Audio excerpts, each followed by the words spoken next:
and today I'll be reviewing The Exorcism of Emily Rose.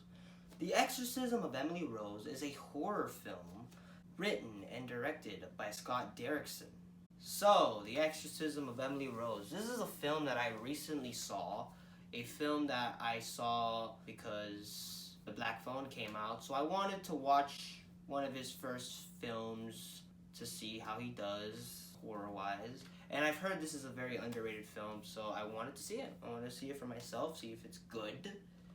So I checked it out. Yeah, surprisingly, it's so underrated. I thought this film was great. Let's just start off with performances. Laura Linney plays a lawyer who gets this case of a priest that is being judged for a crime of which a young girl, played by Jennifer Carpenter, is dead. She did a great job. Laura Linney did a fantastic job. She just did a great job, in my opinion. You know, she's a great actress. I mean, Ozark, Truman Show, she's just an incredible actress, and she really did nail it in this film. But the performance that I have to talk about, though, has to be Jennifer Carpenter as Emily Rose. She is good.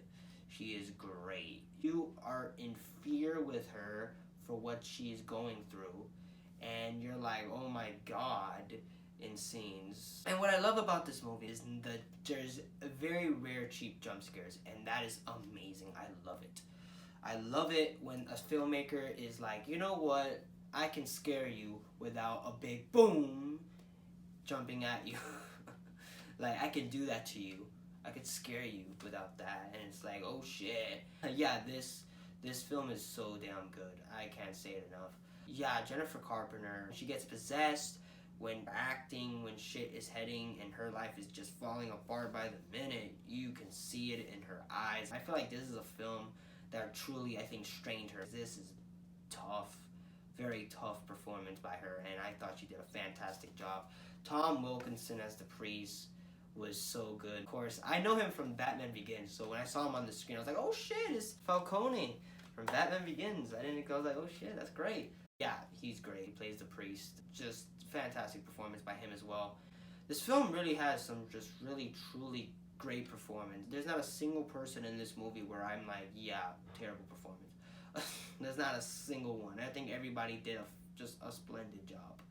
The direction is just so damn good by Scott Derrickson. The way his things are shot, the way everything just comes together.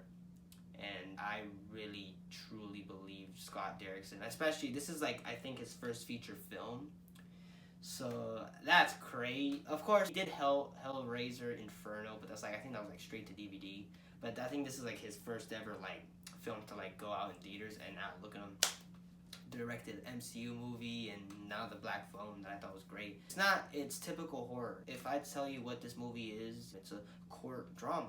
There are sides to this film. You really never like pick a side. You really truly can just pick any side, because at the end of the day, you got one side that's like, okay, exorcism, all the devil, things like that don't exist, shit. We're going through facts. We're bringing in facts of how medication and pills and these things that could have helped saved her life. And then there's the other side, they're like, no, I don't think it was gonna do anything at the first place, and when she did take the pills that were supposedly gonna make her feel better, it didn't do shit. It made her worse. She got worse and led to her death even. But yeah, this is just top tier. Direction is great. The cinematography and scenes are beautiful in a dark way, not in a beautiful way, in a very eerie, just scary, dark way. Gave me Silent Hill type vibes. I thought this is such a great film by Scott Derrickson. It's not a typical horror movie. It's a film that's super underrated. It's a film that I think people should absolutely go check out. The music is so damn good. Christopher Young did that, the guy who did Spider-Man 3. Just a great music score by him. The cinematography, the costume designs, everything feels great for the time, the period of time that it actually occurred. It's a great horror film.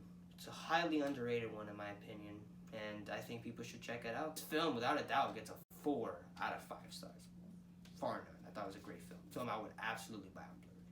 So yeah, that is my review for Exorcism of Emily Rose. Please leave a like, subscribe, comment, and I'll see you guys in the next review. Peace.